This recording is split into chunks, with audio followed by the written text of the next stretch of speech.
ini kita akan membuat keyakinan kelas kita, yang mana tujuannya adalah untuk kenyamanan kita bersama. Jadi kamu pikirkan bukan untuk diri sendiri, tetapi untuk orang lain juga, untuk teman-teman kamu juga, dan untuk guru juga yang masuk di sini. Nah, jadi masing-masing kamu boleh berpendapat, menyampaikan keyakinannya, keinginannya kamu ingin kelas seperti apa.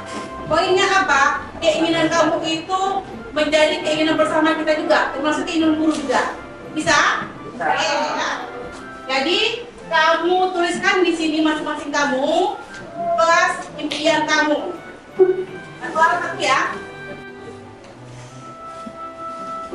Rapikan ya.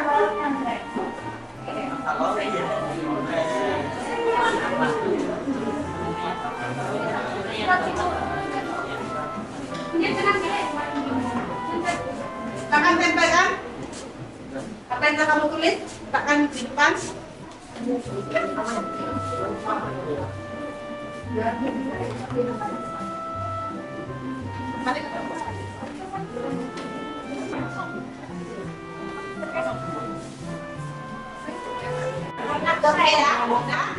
Udah semuanya?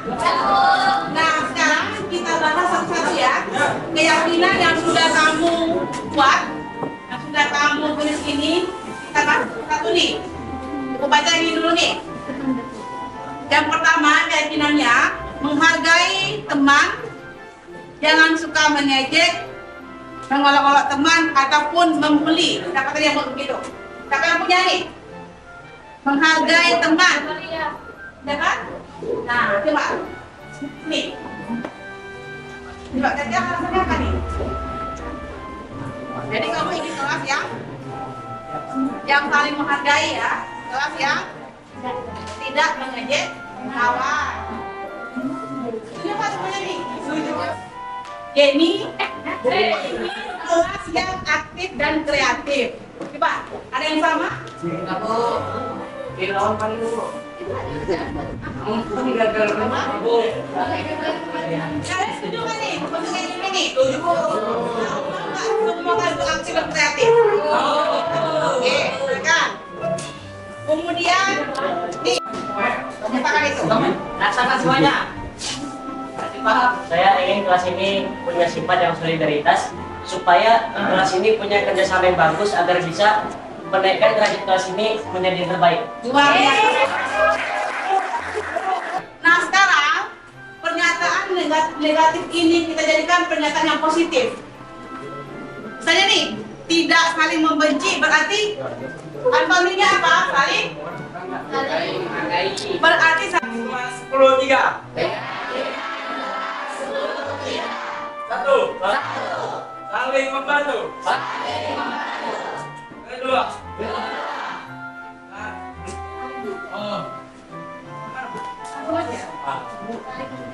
Saling menghargai. Tiga. Saling tolong menolong. Empat. Saling toleransi. Lima. Pertama, yang perlu kamu ingat, keyakinan itu yang buat siapa? Kelas. Kalian semua yang buat. Berarti untuk kita bersama. Jadi keyakinan kelas yang kita buat ini harus dilaksanakan. Untuk apa? Untuk kelas yang nyaman, aman, dan kondusif. Jadi, Assalamualaikum warahmatullahi wabarakatuh.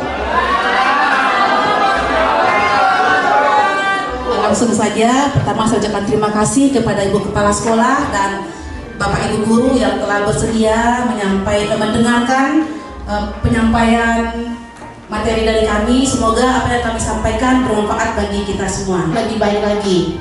Nah, yang terakhir sebagai pamungkas dari materi ini adalah segitiga restitusi.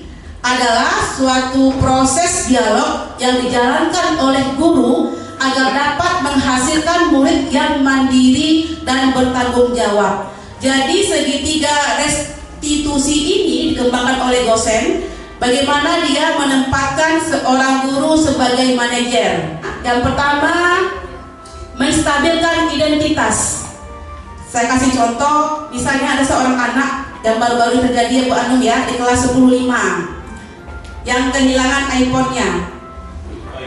Ya, kehilangan iPhone-nya, kemudian ketika itu termasuk saya, termasuk guru BK juga barangkali, bagaimana kita ketika itu membuat anak yang bersangkutan atau temannya merasa bersalah, dan kita bertindak seolah-olah sebagai yang paling benar, yang paling berkuasa di situ. Ternyata apa yang kita lakukan itu salah, tidak sesuai dengan kurikulum Merdeka. Karena intinya apa? Semua yang kita lakukan itu harus berpusat kepada peserta didik. Dengan cara apa? Dengan cara memberdayakan positif. Tujuannya apa? Tujuannya adalah untuk memanusiakan manusia. Tahapannya adalah menstabilkan identitas. Tujuannya apa? Agar anak tidak merasa bersalah, agar anak tidak merasa minder kuat dari sebelumnya. Jadi contoh pertanyaan kita atau pernyataan kita, ibu juga pernah melakukan itu, ibu dulu juga pernah berbohong.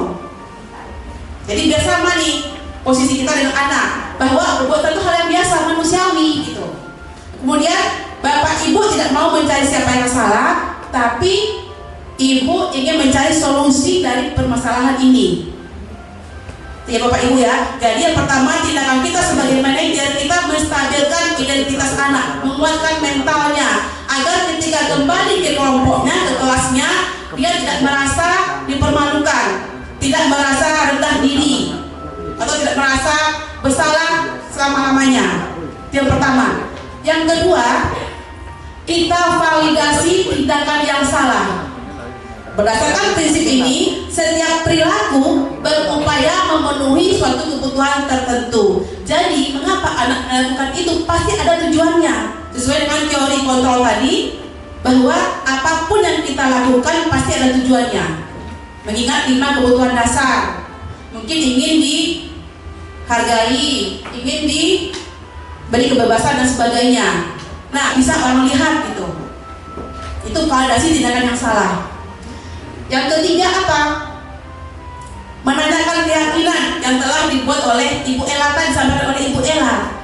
Berdasarkan prinsip teori kontrol, bahwa pada dasarnya kita termotivasi secara intrinsik. Jadi sebaiknya anak itu berubah bukan karena orang lain, bukan karena hal lain, tetapi dari dirinya sendiri, yang bersumber dari dirinya. Jadi selama ini saya mungkin barangkali ya memberikan reward, memberikan hadiah ke anak, ternyata itu salah.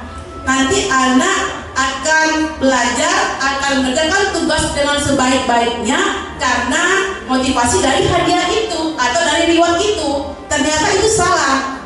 Harusnya anak berbuat sebaik-baiknya atau menemukan hal yang terbaik dalam dirinya karena motivasi dari dirinya sendiri. Karena sesuai teori kontrol Bapak Ibu ya, bahwa hanya kita yang bisa mengontrol diri kita, bukan orang lain.